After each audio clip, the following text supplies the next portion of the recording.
केवल भारत ही नहीं पूरे विश्व में जो भारत की पेपर व्यवस्था है छात्रों के साथ उसमें उजागर हुई है। लगातार विगत 3-4 वर्षों से जो भारत की दूसरी सबसे महत्वपूर्ण परीक्षा है नीट जैसी, उस पर धांधली लगातार चलती आ रही है, उसके पेपर लीक चलते आ रहे हैं। आज 19 तारीख है। ये भारतीय रेल का जो जनरल कोच है वो इसमें सबसे ज़्यादा युवा हैं और युवाओं से पूछते हैं क्या जो देश का महत्वपूर्ण मुद्दा चल रहा है या धर्मेंद्र प्रधान का इस्तीफे का जो इतना बड़ा आंदोलन सोनम वांगचुक जी ने रखा, अभी भी वो अनशन में है हॉस्पिटल में। क्या लगता है, इनसे पूछते हैं क्या धर्मेंद्र प्रधान इस्तीफा देंगे? क्या ये सरकार आने वाले भविष्य में, क्या ये वर्तमान में सरकार कभी आएगी कि नहीं आएगी? क्या लगता है भैया आपको? आपको धर्मेंद्र प्रधान इस्तीफा देंगे?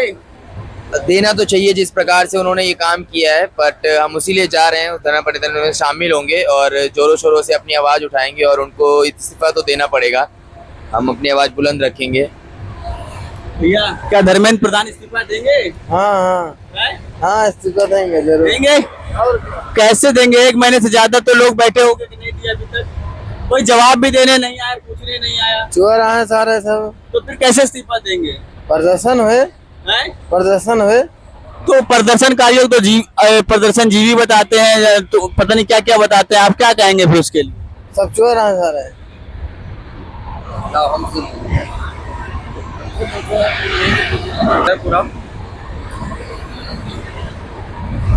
चालू करो।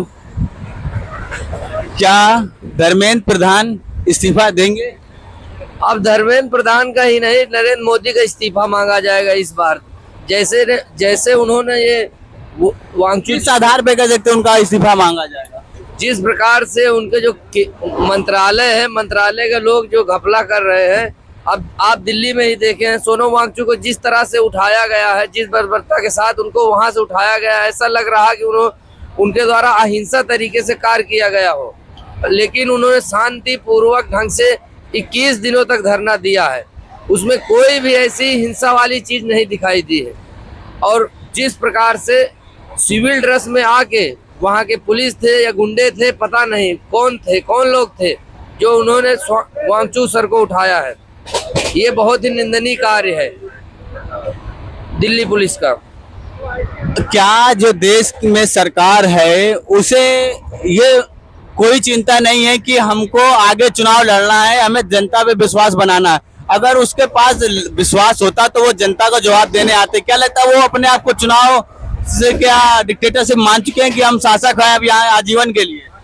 हाँ, वो मांग चुके। सबसे बड़ी इसमें गलती हमारे ही कुछ लोगों की है जो अंधभक्ति के दौर में जी रहे हैं। वो उन्हें लग रहा है कि हिंदुत्व बहुत बड़ा मुद्दा है। अगर कल को हिंदुत्व के ऊपर कोई खतरा आएगा तो ये सरकार हिंदुत्व के लिए भी नहीं बोलेगी। ये केवल अपनी सत्ता की रोटी सेकने के लिए सत्ता पे बैठे हैं। ये किसी भी वर्ग, जात विशेष, किसी भी धर्म के ये नहीं है। ये केवल अपनी सत्ता के लिए, सत्ता के गुरूर में सत्ता के लिए बैठे हैं। चलो देखो और पूछते हैं। वैसे